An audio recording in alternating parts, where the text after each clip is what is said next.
guess what? What, Candice? We're hiring over at AHS. You are? Yes, I saw that you were hiring too. Yeah, we have 3 positions open right Oh now. my goodness, it's so good to bring on new people into your organization. And it reminded me that when we onboard people, even before they get there, there's that interview process. And I wanted to have a candid conversation about the art of interviewing. So, what are we looking for in a person? Some tips for those that are on the job market. Are you excited about this conversation Yeah, today? absolutely. Interviewing and hiring people is a really interesting topic to me, and frankly, it's kind of like magic because if you Oh, think about the fact that we get maybe 2 to 3 pages of text in maybe 60 to 90 minutes with a person, and then we're making a significant financial commitment to them after that little bit of time, it's amazing that it's successful at all. yeah, I mean, I understand that there is a little magic involved, but I love interviewing. I love the fact that I can really demonstrate and show how I fit into an organization. I also get to figure out if that organization is gonna be a good fit for me. But on the flip side, I get to network and meet new people. I get to ask the right questions or get the right questions asked of me. So I appreciate and enjoy the entire process. So which side of the process do you like the best? The interviewing part, or the being interviewed or the interviewing part? Can I say yes to both? No, Sure. of Yeah. course I can. So I enjoy the interviewing part. It's not a nervous thing for me. It's like storytelling, and I get to share the best parts of myself that I would like to share. But I actually like the flip side a little bit more now as a hiring manager because I get to ask the right questions so that people can share more about themselves. Yeah. I was thinking about like how many times I've actually interviewed for a job over the last, the 30 years that I've been at the Mhm. university. And I think I've only interviewed for like 6 different positions over Wow. the course of my 30 years here. I've been kind of fortunate to not have gone out and done that, but I know a lot of people interview a lot more often than that. Have you interviewed more often than that? I have interviewed more often than that, sometimes for practice. I will say that I practice often when I'm speaking, but sometimes I'm looking for a job and I will interview and intend to get that job. And then during the interview process, I figure out it is not the fit for me and I turn it down if the job is offered, which it usually is, and I continue to keep looking. So, Yeah, I think it depends on like the person. I mean, for me, not seeking a lot of different jobs has been a good thing for me. But we have a common colleague who believes in interviewing for a job a year. Like wow. he really believes that you should put yourself out there. It's a hmm way for you to grow. It's a way for you to stretch. So it all depends on who you are. Yeah. So I want to think about it since we both are hiring managers and we're going to be bringing people onto our team soon, thinking about what are we looking for when we're thinking about bringing someone on? Like, what are those things that we're really looking for? Can you share at least one? We'll go back and forth. Yeah, absolutely. I think the first thing that I look for, and this may be a bit of a surprise because we're in IT, and you would think that we'd be looking for technical skills first. And I think that technical skills are important. We need to have somebody to be able to come in and do the job technically. But what I'm really looking for is someone who's going to come in and contribute culturally to our team. Tell me a little bit more about what you mean by contribute culturally. Yeah, so we have I think a really healthy culture on our team where people get to contribute to it and everything.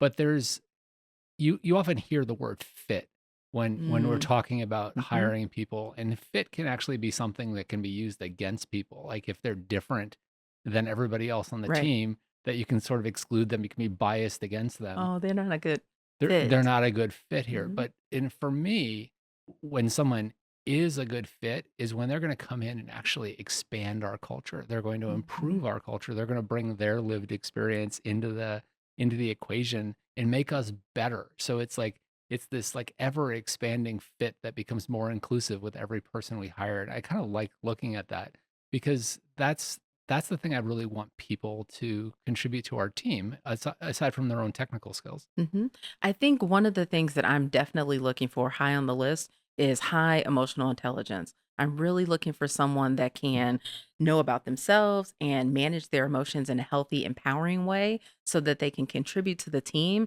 And when conflicts arise or when there are high pressure situations, I know that they can be level-headed as they go through that, so Yeah, emotional intelligence isn't something that we've talked about a lot in mm. this podcast. So can you give an example of like where that comes into play?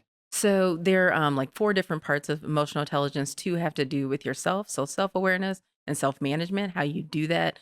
I know who I am and how I manage it, but social awareness and relationship management is the other 2 pieces. And so that's all encompassing for emotional intelligence. And I need you to know who you are, but I also need you to be able to relate to people on our team and the people we support. And so when you have a high emotional intelligence, you're firing all 4 of those categories, and that's what I would like to see.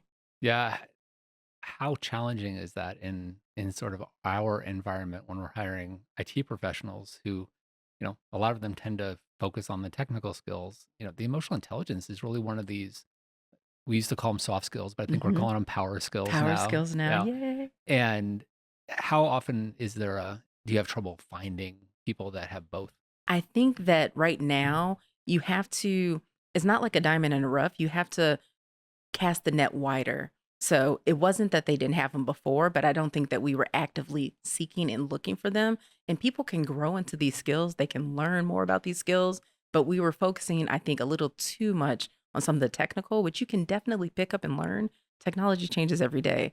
You may not have known about AI 10 years ago. Guess what? You can learn about it. Yeah. However, some things take a little bit longer for me to teach you, which is don't yell at your coworkers. Yeah, So exactly. yeah. Yeah.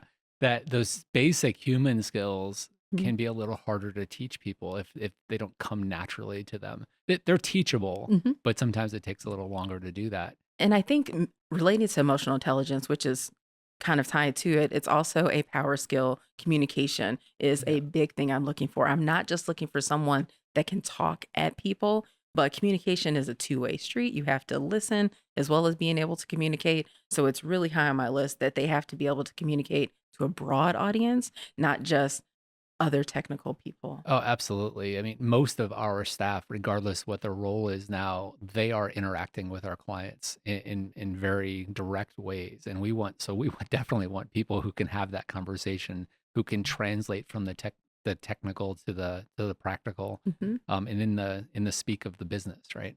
So what other things are you looking for when you're hiring? So I have a phrase that I use a lot now, and it's hire good humans.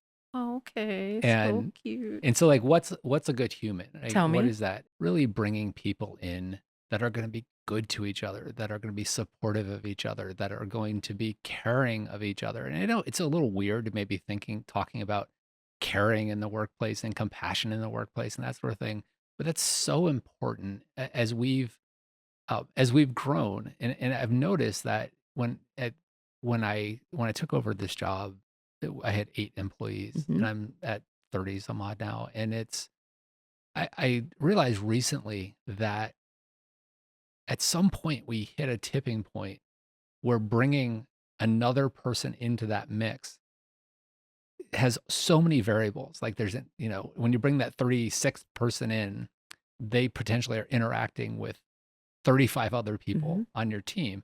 And if that compatibility isn't there as humans, It can wreck it. right, it can bring toxicity to a great team really quickly. So I want somebody who's going to come in and be respectful and be inclusive and just it it's hard to maybe describe, but Mhm. it's like hiring good humans is so important.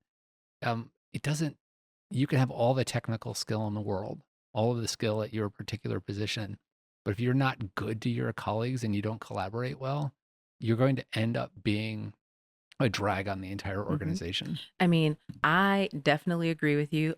Hiring good humans is a great bumper sticker. You might want to get it trademarked. I'm not sure if it's already trademarked, but it reminds me, we spend so much of our time at work. You want to enjoy it is what you're Yeah. doing, but you also want to enjoy who you're working with. And I'm not saying you have to be best friends. I'm actually not advocating that you be Yeah. best friends with all your colleagues, but you should be able to be cordial with each other. And so, Right. Yeah. I'm not advocating that everyone has to like go out after work with everybody and do things socially. Every once in a while we'll do stuff mhm, socially as a team, but I actually think it can sometimes backfire if you're too close to the people on your team mhm, because you you bring all the personal drama into it, you bring all the personal biases into it, favoritism, that sort of mhm. thing. but that doesn't mean we can't be good to each other and we can't care about each other in the workplace. Agreed.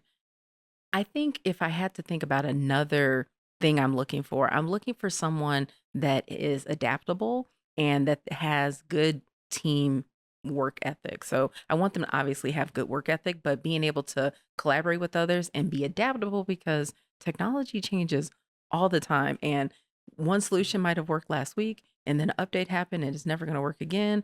You have to be able to work for that. So I think that there are lots of questions that we can ask that get to that.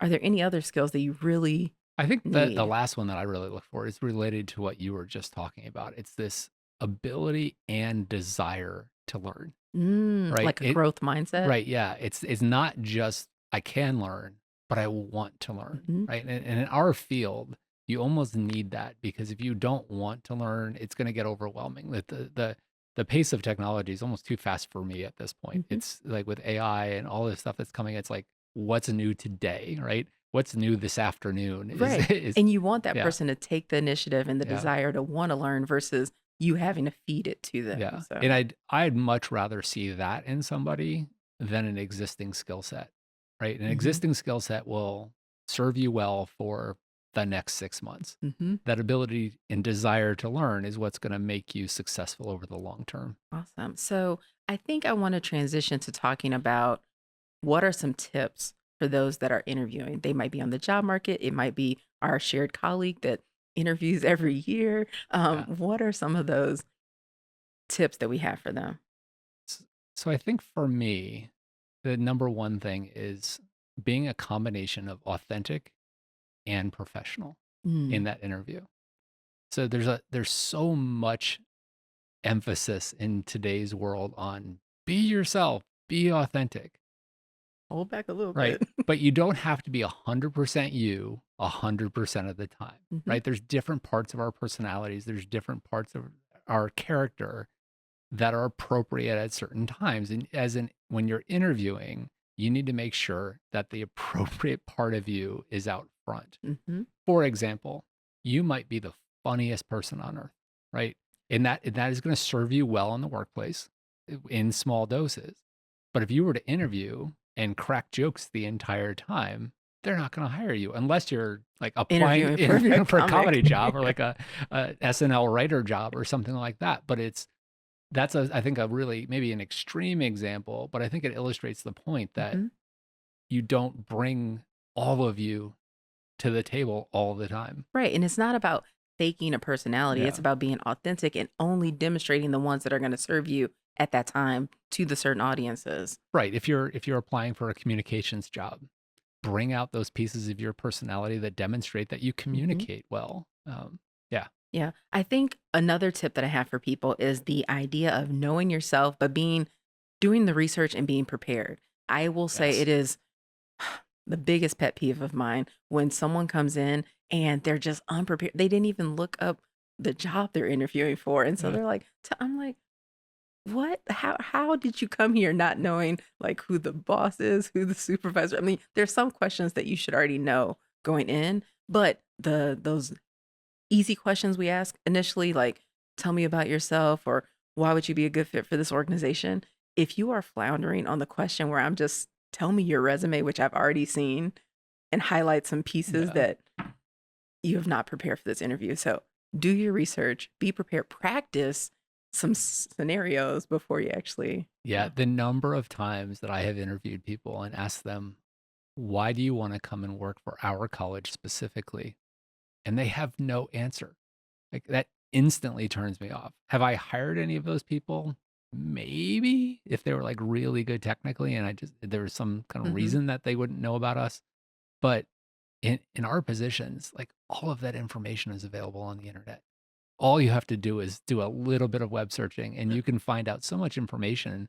And then, I mean, you could even figure out what the organization's goals are and then Yeah. tie your aspirations to those goals. It's so easy to do. And if you don't do it, to me, It's a it ding. seems lazy, right? Mhm.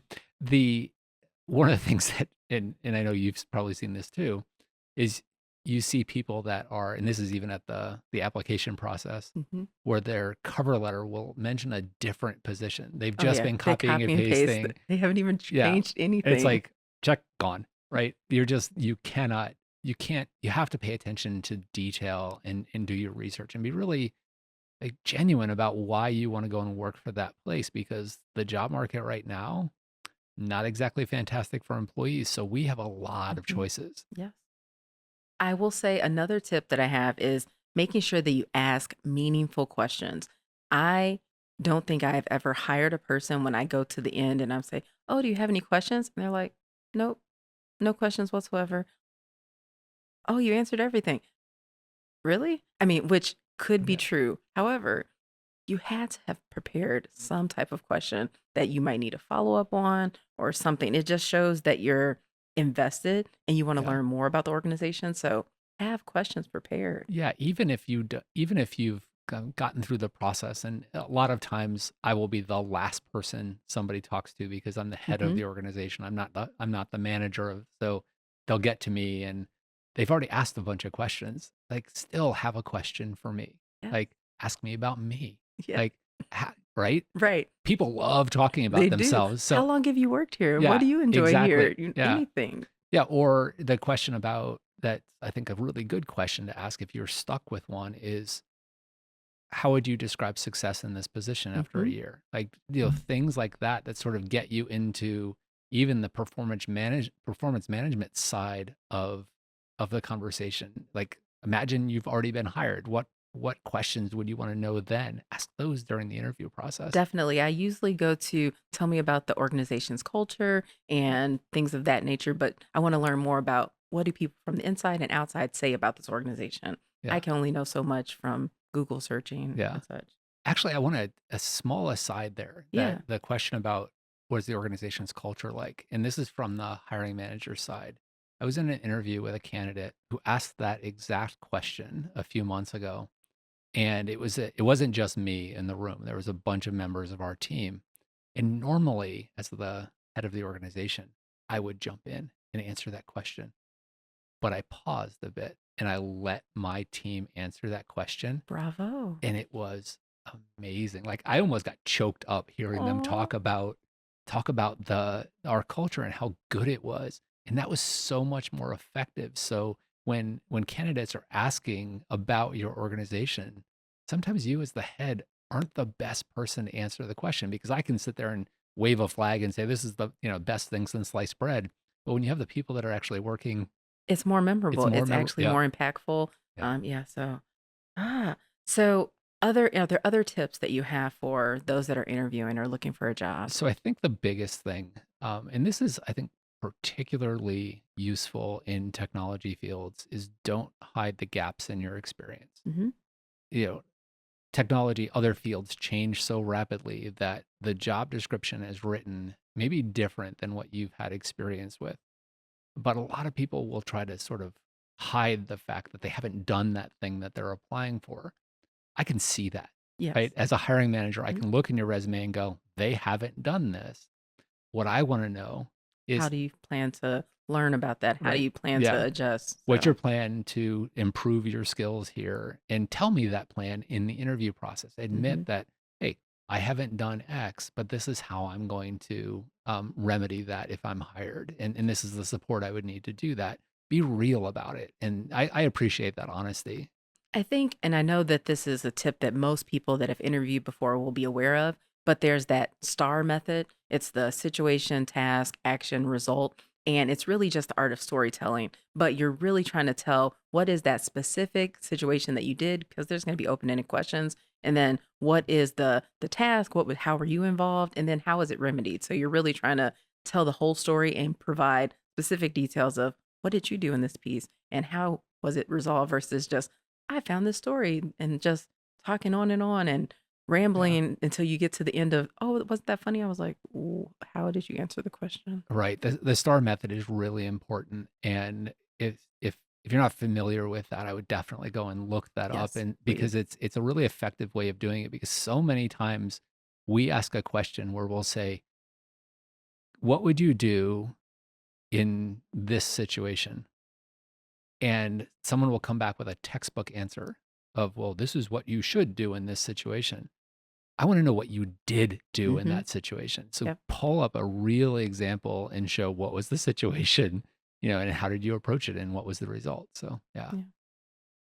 Are there any other tips that we have for people that are interviewing? I think it's always figure out how you are unique. Like, what Mm. is the reason that they want to hire you? Um, and that involves research, right? That involves knowing the organization well, what the organization is trying to do. That's where you can, um, when you're asking questions of the organization, of the hiring Mhm. manager, and they say, you might ask them, what are the organization's top 5 goals this year? And when they itemize those goals, you then have the opportunity to come in and say, "This is how I can help you do Yes. that." Right? Mhm. Make yourself useful right off the bat. And I think that's how do you stand out? How do you differentiate yourself from The the rest of the rest of the applicants. yeah. Yeah, I think that's great. I will say right now that there's gonna be plenty of other tips, but before we wrap up, I do want to have us do our part where we share where we still struggle in this area. So Candice, where do you struggle in either as the candidate or as the hiring manager? I think I still struggle when I need to remember that it's not just me that's interviewing for a job, but I'm interviewing them. I need to make sure that it's going to be the right fit for me. And that's the part where I still struggle. I want to make sure that they are the best organization for Candace at the time. So I think that's where I struggle the most. Yeah, absolutely. I mean, we both are experienced, talented individuals. Like, we don't have to like take a job just because it's offered to us, right? Hmm. We need to make sure that we are, here's that fit word again, but that it fits for us, right? It fits Hmm. for our career aspirations at the time. It's going to help us grow, and that sort of thing. So it's that is a struggle. It certainly is. How about you, Chris? Where do you still struggle in the interviewing process? So me, I think it's on the hiring manager side. I can slip into this mode where I will see a candidate and I will see myself in them and Hmm. think like, and that instantly makes this positive reinforcement in my brain. I'm like, oh, I really like them. I can see, they look like I did when, 10 years Hmm. ago in the same thing. And maybe they could sit in my chair someday. And, you see that Right. potential in them because you recognize the path. I did that once years ago, What in happened? a previous organization. This guy came in, he was a really good communicator, really smooth talker in the interview, just hit all the right points and everything. And I'm like, I thought to myself, he could take over for me someday. Right. And I always think sort of in that sense of how are people going to grow through the organization? I'm not going to be here forever. Who's going Hmm. to take over? And I was hook, line, and sinker with that guy. Just hook, line, and sinker. Hired him, paid him a good amount of money. 2 months in, I realized he was this deep, Oh. right? Wah, He wah. all he had was that smooth veneer. And I'm I'm good at that kind of talking too. And I think I have more depth than that, but he didn't. And it was this huge mistake. And especially in higher ed, it's Oh, hard. You it's can't just like move on a dime. You have no. to, It takes a it takes couple a couple of years. years to sort of get rid of somebody that's not working out. Luckily, he saw the writing on the wall and found another job somewhere. But it's such a huge mistake when you make it. So now, because I know that about myself, that I can sort of get trapped into that same kind of personality as mine, when I'm starting to feel that, if I feel really good about somebody, I step back and say, why am I feeling so good about them? Am I Mhm. feeling good about them because they're going to bring a new, fresh perspective into the organization? Or am I feeling good about them because, oh, they remind me of myself? Yeah, And it's yeah, really good to look out what else does my organization need and yeah, what else can I add to my team. And so you being able to one, not just identify that, but go, hmm, I think we might need something slightly different or to complement the team is great. yeah, absolutely. So I really think that we had a candid conversation about what works for interviews and what, we're looking for. So hopefully this is helpful to our listeners. Yeah, thanks, Candice. And if you've got any additional tips, feel free to leave them in the comments or reach out to us with any feedback. We'd appreciate it. Thanks, everyone.